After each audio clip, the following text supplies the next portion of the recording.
Maraming tao ang nag-aangking naniniwala sa Diyos. Iniisip lang nila, kung maniniwala tayo, hindi ba't pagpapalain tayo?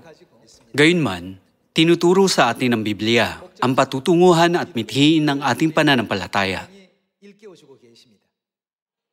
Kung gayon, dapat nating ipakita ang ating pananampalataya. Nilalakad ba natin ang landas ng pananampalataya nang may malinaw na mithiin? Nang may malinaw na mithiin, magkakaroon tayo ng pananampalatayang hindi sumusuko sa kabila ng anumang paghihirap. Tama? Kaya sinabi ni Apostol Pablo na hindi siya tumakbo na hindi gaya ng walang katiyakan. Tingnan natin ang Philippians chapter 3 verse 12. Philippians chapter 3 verse 12. Hindi sa ito'y aking nakamit na o ako'y sakdal na, kundi nagpapatuloy ako upang iyon ay aking maabot kung paanong ako ay inabot din ni Kristo Jesus. Mga kapatid, hindi ko pa inaaring naabot ko na. Ngunit isang bagay ang ginagawa ko, nililimot ko ang mga bagay na nasa likuran at tinutungo ang mga bagay na hinaharap. Nagpapatuloy ako tungo. Saan? Sa mithiin. Sa ibang salita, ang tungo sa mithiin ay maaaring ipahayag bilang tungo sa layunin. Tama? Si Pablo ay nagkaroon din ng mga layunin at mga pangarap sa loob ng kanyang pananampalataya. Nagpapatuloy ako tungo sa mithiin para sa gantimpala ng dakilang pagtawag ng Diyos kay Kristo Jesus. Sa ibang salita, buong lakas niyang tinakbo ang landas na iyon. Kaya naman, dapat din tayo magkaroon ng ganitong layunin. Pag tinanong natin ang maraming tao, bakit kayo naniniwala sa Diyos? Sinasabi lang nila na, dahil iminungkahi ito ng kapitbahay ko, o dahil inibitahan ako ng malapit kong kaibigan na sumama sa simbahan. Gayunman, dahil ang pananampalataya ay nilalarawan bilang paglalakad sa disyerto ng pananampalataya, maraming problema ang lumilitaw. Ang disyerto ay nagkukulang sa maraming bagay. Ang isang lugar na may kanais-nais na kondisyon ay hindi matatawag na disyerto. Walang sapat na tubig o pagkain doon. Dahil ang disyerto ay isang lugar kung saan hindi maayos na matutugunan ang mga pangunahing pangangailangan natin sa buhay. Hinalintulad ito ng Diyos sa disyerto ng pananampalataya na nilalakad natin ngayon tungo sa kaharian ng langit. Kaya natural lang na maraming bagay ang kulang doon, hindi ba? Kaya ang pinakamahalagang bagay na kailangan natin ay ang lakas ng pananampalataya. Para makumpleto natin ang mahirap na paglalakbay sa disyerto at makapasok sa Kanaan. Pag mayroon tayong lakas ng pananampalataya na may mithiin, magagawa nating makumpleto ang paglalakbay kahit na umabot pa ito ng 400 taon. Kung gayon, tumatakbo ba tayo sa landas ng pananampalataya na may ganitong mithiin? Tingnan natin ang 1 Peter chapter 1, verse 7. Upang ang kadalisayan ng inyong pananampalataya na mas mahalaga kaysa gintong nasisira, bagamat ito'y sinusubok sa pamamagitan ng apoy, ay mauwi sa kapurihan, kaluwalhatian, at karangalan sa pagpapakita ni Hesukristo. Hindi ninyo siya nakita, gayunmay inyong, iniibig, bagamat ngayon ay hindi ninyo siya nakikita, gayunmay inyong sinasampalatayanan. At kayo nagagalak na may galak na hindi maipaliwanag at puspos ng kaluwalhatian na inyong tinatanggap ang bunga ng inyong pananampalataya, ang, kaligtasan ng inyong mga kaluluwa. Mga kapatid, ang layunin ng ating pananampalataya ay ang kaligtasan ng ating mga kaluluwa. Hindi ito tungkol sa paggamit ng awtoridad sa loob ng simbahan. Pag pumupunta tayo sa simbahan, natatakot sa Diyos, sumasamba sa Diyos, at namumuhay na matuwid, alinsunod sa mga katuruan ng Diyos. Hindi ba't matatanggap natin ang mithiin ng kaligtasan ng ating mga kaluluwa na ipinangako ng Diyos?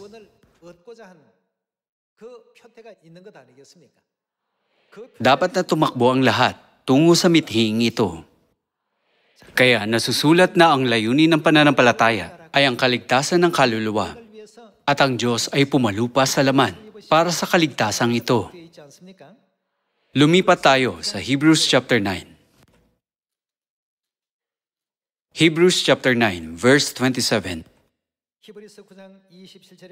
At yamang itinakda sa mga tao ang mamatay na minsan, at pagkatapos nito ay ang paghuhukom. Ay gayon din naman si Kristo, na inihandog na minsan upang dalhin ang mga kasalanan ng marami, ay magpapakita sa ikalawang pagkakataon, hindi upang harapin ang kasalanan, kundi upang iligtas sa mga sabik na naghihintay sa Kanya. Ang bersikulong ito ay nagpapakita ng pangako na si Kristo ay darating sa ikalawang pagkakataon sa laman. Sa verse 28, nilalarawan siya bilang handog pangkasalanan. Nang siya ay dumating sa unang pagkakataon, ay gayon din naman si Kristo na inihandog na minsan upang dalhin ang mga kasalanan ng marami. Kung gayon, paano naman pag dumating siya sa ikalawang pagkakataon? Magpapakita siya sa ikalawang pagkakataon upang magdala ng kaligtasan sa mga naghihintay sa Kanya.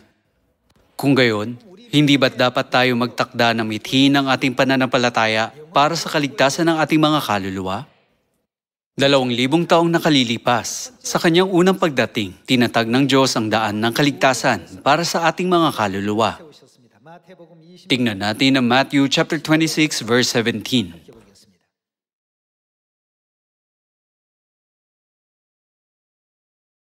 Nang unang araw ng mga tinapay na walang pampaalsa, lumapit ang mga alagad kay Jesus na nagsasabi, "Saan mo ibig na ipaghanda ka namin upang kumain ka ng kordero ng Paskwa?"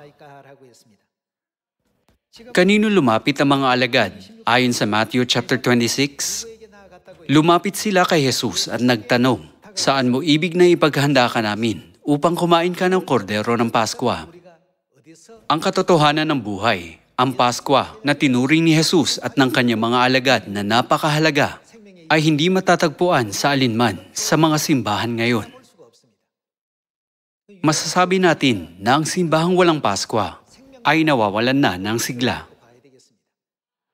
Mga kapatid, sa orihinal, ang paggamit ng krus ay isang paganong kaugalian na nagmula sa Babylonia. Nakalagay ang mga ito sa mga libingan kung saan walang buhay.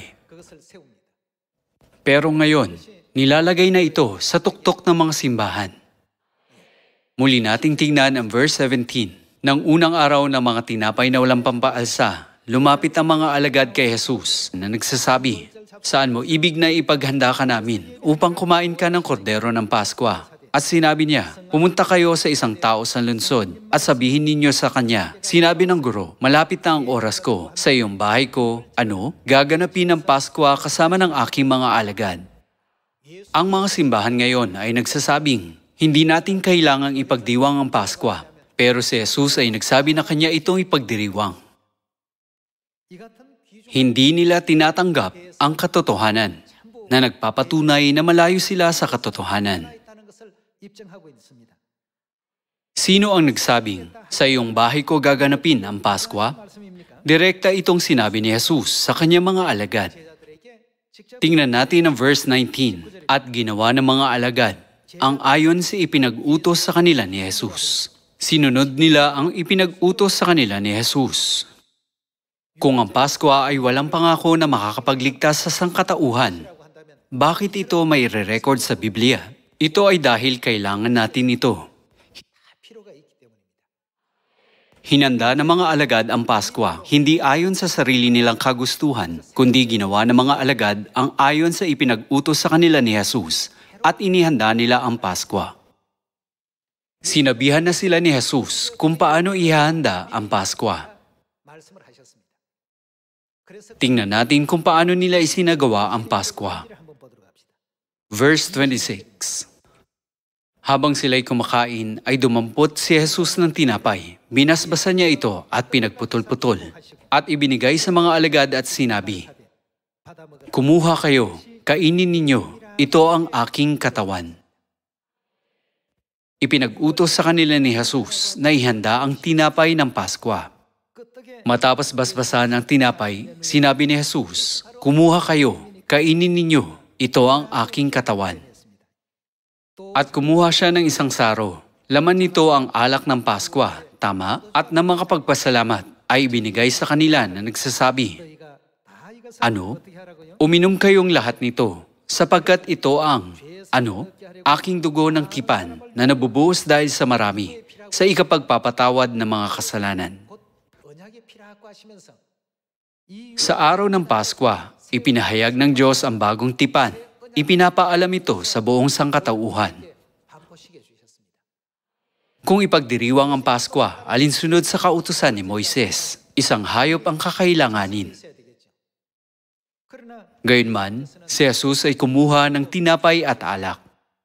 Pagkatapos, ipinaliwanag niya ang kahulugan ng tinapay sa kanyang mga alagad. Ang tinapay na ito ay ang aking laman na ibinibigay ko sa inyo para sa kapatawaran ng inyong mga kasalanan at para sa inyong kaligtasan. Ibinigay rin niya ang alak ng Paskwa. Ang kopang ito ay ang bagong tipan sa aking dugo. Ito ay aking dugo ng tipan. Nakarecord ang gawaing ito ng kaligtasan sa Ebanghelyo ni Luke, gaya ng sumusunod. Tingnan natin ang Luke chapter 22 verse 7. Luke chapter 22 verse 7. Dumating ang araw ng tinapay na walang pampaalsa, na noon ay kailangang ihandog ang kordero ng Paskwa. Kaya't isinugo ni Jesus, sino? Sina Pedro at Juan. Ang mga gawa ni na Pedro at Juan ay mga bagay na dapat nating malaman. Kaya't isinugo ni Jesus sina Pedro at Juan na sinasabi, "Humayo kayo at ihanda ninyo ang, Paskwa para sa atin, upang ating kainin ito." At kanilang sinabi sa kanya, "Saan mo gustong ihanda namin ito?" At kanyang sinabi sa kanila, "Narito, pagpasok ninyo sa lungsod ay sasalubungin kayo ng isang lalaki na may dalang isang bangang tubig. Sundan ninyo siya hanggang sa bahay na kanyang papasukan. At sabihin ninyo sa may-ari ng bahay, sinasabi ng guro sa inyo, saan ang silid para sa panauhin na doon ay aking kakainin ng Paskwa na kasalo ng aking mga alagad? Ituturo niya sa inyo ang isang malaking silid sa itaas na may mga kagamitan. Doon kayo maghanda." At humayo sila. At natagpuan nito ayon sa sinabi niya sa kanila at inihanda nila ang Paskwa. Nang dumating ang oras ay naupo siya sa hapag at ang mga, apostol ay kasama niya. Sinabi niya sa kanila, "Pinakahangad kong kainin na kasalo kayo ang kordero ng Paskwang ito bago ako magdusa." Ano ang sinabi niya? Pinakahangad kong kainin ang kordero ng Paskwang ito. Ang layunin ng pagdating ng Diyos sa laman sa pangalang Jesus sa kanyang unang pagdating ay upang hanapin at iligtas ang nawala. Hindi ba't nakarecord ito sa Luke chapter 19? Ang paghahangad ni Jesus na kainin ng kordero ng Paskwa ay nagpapahiwatig kung gaano kahalaga ang Paskwa sa kanya. Hindi ba? Binigyang diin niya ang kahalagahan nito sa pagsasabing, pinakahahangad. Hindi niya ito hinahangad ng 10% o 20% lang, kundi 100%, 200%, 1,000% o higit pa. Ito ang Paskwa na iniukit ni Jesus sa lahat ng Ebanghelyo. Pumunta tayo sa verse 19. At siya'y dumampot ng tinapay, at nang siya'y makapagpasalamat, kanyang pinagputol-putol at ibinigay sa kanila na sinasabi, "Ito'y aking katawan na ibinibigay dahil sa inyo. Gawin ninyo ito sa pag-aalaala sa akin." Gayun din naman ng kopa, ang alak ng Paskwa ang laman ng kopang ito. Tama? Pagkatapos ng hapunan na sinasabi, ang kopang ito na nabubuhos ng dahil, kanino? Sa inyo ay ang bagong tipan sa aking dugo. Sinabi ni Jesus na ito ang kautusang tinatag ng Diyos para sa sangkatauhan. Ngayon, tingnan natin kung anong pangako ng kaligtasan ang nakapaloob sa Paskwa. Bakit ibinigay ni Jesus ang tinapay at alak ng Paskwa sa pagsasabing, "Ito ang aking laman at ito ang aking dugo"? Bakit detalyadong nagsalita si Jesus tungkol sa pagkain at pag-inom ng mga ito na sinasabing, "Ito ay nabubuhos ng dahil sa inyo"? Tingnan natin ang John chapter 6 verse 53.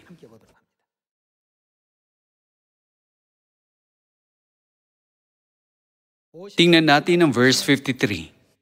Sinabi nga sa kanila ni Jesus, "Katotohanang sinasabi ko sa inyo, malibang inyong kainin ang laman ng anak ng tao at inumin ang kanyang dugo, wala kayong, buhay sa inyong sarili."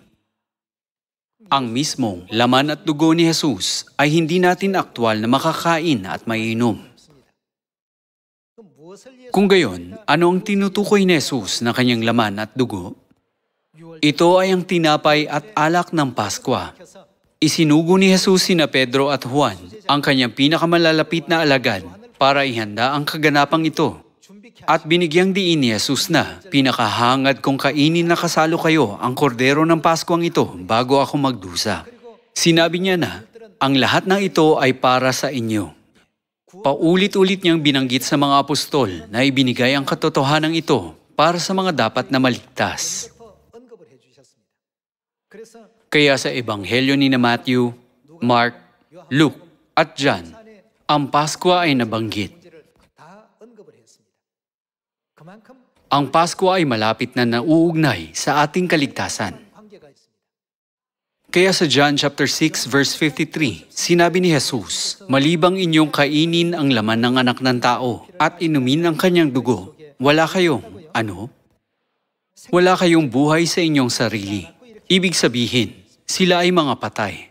Sino ang may hawak ng susi ng buhay at kamatayan?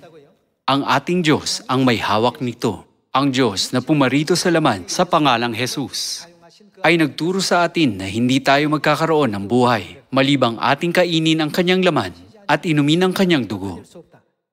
Verse 54.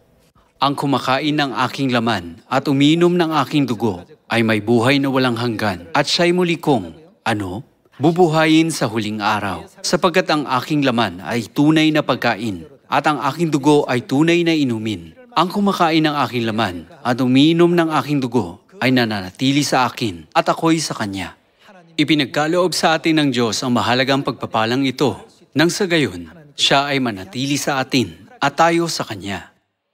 Si Saul, ang unang hari ng Israel, ay naging matagumpay sa paghahari dahil na sa kanya ang Espiritu ng Diyos. Lagi siyang nananalo sa mga labanan at umunlad ng husto ang kanyang kaharian dahil sa tulong ng Diyos. Gayunman, dahil patuloy niyang sinuway ang kalooban ng Diyos at naging mapagmataas, sa huli, ang Espiritu ng Diyos ay humiwalay sa kanya. Kaya naman, nang iniwan ng Diyos si Saul, agad siyang pinasok ng isang masamang espiritu, dahilan para hindi maging normal ang kanyang mga kilos. Mga kapatid, paano magmaneho ng kotse ang isang tao na madaling magalit at ang isang mahinahon na tao? Ang pagmamaneho nila ay magkaiba. Nitong nakaraang araw, may nakita kaming isang tao na mukhang napakahusay sa pagmamaneho, pero hindi ko siya naisbigyan ng masamang reputasyon. Pag nagmamaneho tayo, tinitignan natin mabuti ang likuran natin at maingat na inaatras ang sasakyan. Pero hindi ang taong ito. Ang husay niya sa pag-aatras ng sasakyan. Sa isang iglap, bigla na lang siyang nawala. Gaya ng ang magkakaparehong sasakyan, ay maaaring magmukhang naiiba, depende sa kung sino ang nagmamaneho nito. Gayun din, ang mga kilos ni Saul ay ganap na naiiba noong nasa kanya ang Espiritu ng Diyos, kumpara noong nasa kanya ang isang masamang espiritu. Gayunman, ano ang sinabi ng Diyos? Ang kumakain ng aking laman at umiinom ng aking dugo ay nananatili sa akin. At siya ay mananatili saan? Ang Diyos ay mananatili sa atin. Kung gayon, gaano kahalaga ang Paskwa? Ang lahat ng nananahan sa bagong tipang ito ay tatanggap ng pagpapala ng buhay na walang hanggan sa pagkakaroon ng Espiritu Santo sa pamamagitan ng banal na gawain ng Espiritu ng Diyos. Kaya ipinagdiriwang ng bayan ng Diyos ang katotohanan ng Paskwa. Gayunman, pinapisiya na ng Diyos na mawawala ang mga banal na salita ng Diyos. Sa Daniel chapter 7 verse 20, tingnan natin kung sino ang nagtangkang baguhin ito. Tingnan natin ang chapter 7 verse 20. At tungkol sa 10 sungay na nasa kanyang ulo, at ang isa pang sungay na sumibol, na sa harapan nito ay nabuwal ang 3. Ang mga nakapag-aral na sa inyo ng propesiya ni Daniel ay alam na ang sungay ay kumakatawan sa isang kaharian. Tama? Ang tatlong sungay na kumakatawan sa Heruli, Vandals at Ostrogoths na kabilang sa 10 kaharian ng Roma ay nawasak alinsunod sa propesiya ni Daniel. Ang sungay na may mga mata at bibig na nagsasalitang may kapalaluan na ang anyo ay parang higit na makapangyarihan kaysa kanyang mga kasama. Habang ako'y nakatingin, ang sungay na ito ay nakipagdigma sa mga banal at nagtagumpay laban sa kanila. Sa propesiya, ang mga banal ay natalo at ang nakipagdigma sa kanila ay naging higit na makapangyarihan. Verse 22, nagtagumpay siya laban sa kanila, pero ito ay pansamantala lang. Hanggang sa ang matanda sa mga araw, iyon ay, ang Diyos, ay dumating. At ang paghatol ay binigay para sa mga banal ng kataas-taasan. At ang panahoy dumating na tinanggap ng mga banal ang kaharian. Dito sinasabi na darating ang panahon kung kailan muling maghahari ang mga banal. Pumunta tayo sa verse 24. Tingnan natin ang verse 24. Tungkol sa 10 sungay, mula sa kahariang ito ay babangon ng 10 hari at may isa pang babangong kasunod nila. Siya ay magiging kaiba kaysa mga nauna at kanyang ibabagsak ang 3 hari. At siya ay, magsasalita laban sa kataas-taasan. Ang kataas-taasan ay tumutukoy sa Diyos at ang kumakalaban sa Diyos ay walang iba kundi si Satanas. At siya ay magsasalita laban sa kataas-taasan at lilipulin niya ang mga banal ng kataas-taasan at kanyang iisiping baguhin ang mga panahon at ang kautusan. Gaya ng prinopesiya, ang Pasko ay inalis noong AD 325. 4 na taon bago inalis ang Pasko, una nang inalis ang Sabath noong AD 321. Isa-isang natupad ang lahat ng ito gaya ng prinopesiya. Ang Pasko ay isang napakahalagang katotohanan at dahil dito, hindi ito madaling mabura sa puso ng mga naniniwala sa Diyos. Noong AD 155, naganap ang unang pagtatangka na alisin ang Pasko. Noong AD 155, lumitaw ang isang hindi pagkakasundo sa pagitan ni Polycarp na obispo ng silanganing simbahan at ni Anicetus na pinuno ng kanluraning simbahan. Ito ay patungkol sa pagtatalo sa petsa ng pagdiriwang ng Pasko na humantong sa isang kontrobersiya at nagkaroon ng ikalawang pagtatalo na naganap noong AD 197. Ang Pasko ay hindi agad na naalis, pero sa tuwing nakakita sila ng pagkakataon, muli silang nagtatangka na alisin ito. Prinopesiya na noong una pa lang na ang mga banal ay matatalo, na nangangahulugan na mawawala sa kanila ang katotohanan. AD 155, 197 at 325. Sa loob ng halos 300 taon, pagkatapos ng pag-akyat ni Jesus sa langit, patuloy pa rin ipinagdiwang ng sinaunang simbahan ang Pasko. Gayunman, sa ilalim ng emperador ng Roma, ang pinuno ng pagsamba sa Diyos-Diyos ang araw at ng simbahang katoliko na tumulong sa kanya, ang Pasko ay tuluyang inalis noong AD 325. Hindi ba't nasusulat na magsasalita laban sa kataas-taasan ay babaguhin ang mga panahon at ang kautusan? Inalis nila ang Pasko na iniutos sa atin ng Diyos na ipagdiwang. Inalis din nila ang Sabath. Ipinakilala ang Pasko at ang linggong pagsamba. At dinala sa simbahan ang lahat ng kagawian ng pagsamba sa Diyos-Diyos ang araw. Ganito rin ang kalagayan ng mga simbahan ngayon. Ano ang sinabi ni Jesus tungkol sa mga lugar na walang Pasko? Wala kayong buhay sa inyong sarili. Ang mga nagdiriwang ng Pasko, kumakain ng kanyang laman at umiinom ng kanyang dugo, ay may buhay na walang hanggan, at bubuhayin niya sila muli sa huling araw. Isinasaalang-alang ang kahalagahan ng Pasko ng bagong tipan. Ang pag-alis dito ay tunay na nakalulungkot. Ngayon, sa biyaya ni na Ama at Ina, natutukoy natin ang mga bagay na ito. Dapat nating malinaw na matukoy ang kaibahan ng gawaing ginawa ng Diyos at ng gawaing ginawa ni Satanas. Sa pamamagitan ng mikroskopyo, makikita natin ang mga bagay na napakaliit na hindi nakikita ng mga mata lang natin. Gayun din, ngayon, kung hindi nyo matukoy ang pagkakaiba ng totoong simbahan at ng bulaang simbahan, dapat nyong tignan ang mga katuruan ng Biblia. Ginagabayan tayo ng Diyos tungo sa landas ng kaligtasan, kaya dapat nating itakda ang kaligtasan bilang mithiin ng ating pananampalataya. Kung ilalagay natin ang mithiin ng ating pananampalataya sa ibang bagay, ang walang hanggang pagkawasak ay darating sa atin. Kung tatanungin ng mga tao, bakit walang krus sa Church of God? Maaari niyong sabihin, hindi ba malinaw na hindi tayo dapat na gumamit nito? Bakit kailangan gumamit ng simbolo ng kamatayan, ang simbahang nag-aalok ng buhay na walang hanggan? Ito ang tamang sagot na dapat nating ibigay sa kanila. Kaya ngayon, tayo ay dapat na magkaroon ng katiyakan na tayo ay nasa Diyos, tangi sa pamamagitan ng pagdiriwang ng Paskwa ng Bagong Tipan na ipinagkaloob sa atin ni Ama at Ina. Gamit ang di maitatangging patunay na ito, makakamit natin ang walang hanggang kaligtasan ng may matatag na pananampalataya. Kailangan natin ng patotoo na pupunta tayo sa langit. Tingnan natin ang 1 John chapter 5 verse 9.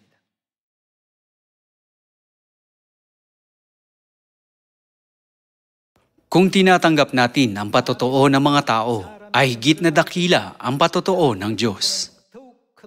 Ang simbahan na nakatanggap ng patotoo ng Diyos ay ang pinakadakilang simbahan sa buong sansinukob, hindi ba? Muli nating tignan ang verse 9. Kung tinatanggap natin ang patotoo ng mga tao, ay higit na dakila ang patotoo ng Diyos, sapagkat ito ang patotoo ng Diyos na siya ay nagpapatotoo tungkol sa kanyang anak. Ang sumasampalataya sa anak ng Diyos ay may, patotoo sa kanyang sarili.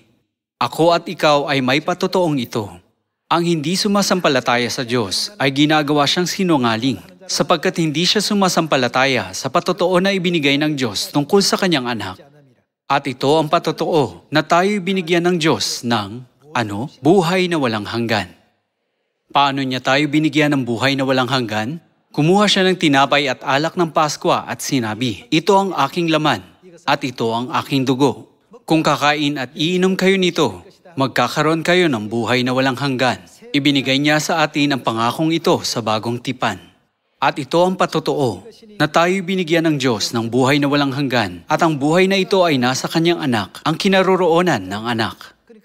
Kaya, pag kumain at uminom tayo ng tinapay at alak ng Paskwa, sino ang mananatili sa atin? Sa John chapter 6, nangako si Jesus na mananatili siya sa sino mang magdiriwang ng Paskwa. Ang kinaroroonan ng anak ay kinaroroonan ng, buhay. Ang hindi kinaroroonan ng anak ng Diyos ay hindi kinaroroonan ng buhay. Kaninong patotoo ang tinanggap ng mga may laman at dugo ng anak ng tao? Yun ay, ang mga nasa Bagong Tipan, natanggap nila ang patotoo ng Diyos. Ayon sa Matthew chapter 7, sa huling araw kung kailan papasok tayo sa langit, maraming tao ang nakatayo sa pila na umaasang maliligtas. May mga magsasabing, "Panginoon, nagpropesiya ako sa iyong pangalan. Nagpalayas ako ng mga demonyo sa iyong pangalan. Gumawa ako ng maraming gawang makapangyarihan sa iyong pangalan." Maraming lalapit kay Jesus nagsasabing, "Ganito ako maalab na naniwala sa iyo. Ganyan ako maalab na naniwala sa iyo." Sa panahong iyon, ano ang sasabihin ni Jesus bilang sagot? Sasabihin niya sa kanila, "Hindi ko kayo kilala kailanman. Tunay na hindi ko kayo kilala." Kung gayon, sino ang kikilalanin ni Jesus? Pagambayan na nananahan sa Bagong Tipan na may patotoo ng Diyos ay lumapit sa Kanya. Hahanapin ng Diyos ang mga may katawan at dugo.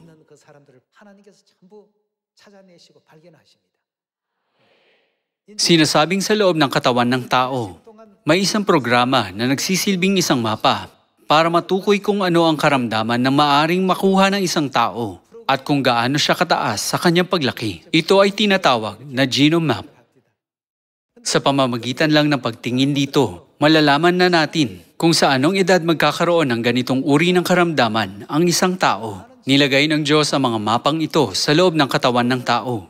Pero hindi ito alam ng mga tao.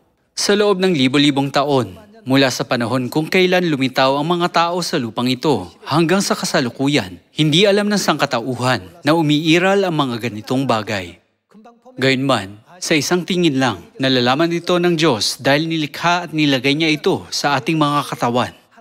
Kung gayon, ano nilagay ng Diyos sa puso ng kanyang bayan? Sa Jeremiah chapter 31, sinabi ng Diyos, ilalagay ko ang aking kautusan sa kanilang kalooban. Nalalaman ng Diyos kung ang mga tao ay kanyang bayan o hindi sa pamamagitan ng nilalaman ng kanilang kalooban. Kaya kahit gaano pa karami ang taong lumapit sa kanya, nagsasabing, Panginoon, masipag akong nanalangin sa umaga at sa gabi, madalas akong nag-aayuno. Sasabihin niya na, hindi ko kayo kilala kailanman. Gaya ng mayroon tayong mapa ng DNA sa loob ng ating mga katawan, may mga bagay na ang Diyos lang ang nakakaalam. Pagtaglay ng isang tao ang banal na laman at dugo ni Kristo, agad sila makikilala ng Diyos. Sasabihin niya, ikaw ay aking anak na lalaki, ikaw ay aking anak na babae. Kaya mula ngayon, mamuhay tayo na isinasaisip ito. Gaano tayo kasaya na kinikilala tayo ng Diyos at na namumuhay tayo sa pananampalatayang karapat-dapat sa Kanya. Alisin natin ang lahat ng alalahanin at takot na nakuha natin mula sa mundong ito. Dahil pag pumasok tayo sa langit, tayo ay magiging maharlikang pagkapari magpakailan pa man. Noong unang panahon, pag nagkukwento ang mga lola, lagi nila itong tinatapos gamit ang mga salitang, at namuhay sila ng masaya magpakailanman. Marami silang kwento kung saan ang bida ay laging may masayang katapusan. Sa kasalukuyan, ang mga tao sa mundo ay hindi alam kung kaninong mga anak tayo. At si Satanas ay gumagawa ng iba't ibang paraan upang pahirapan ang banal na bayan ng Diyos, gaya ng pinopesiya.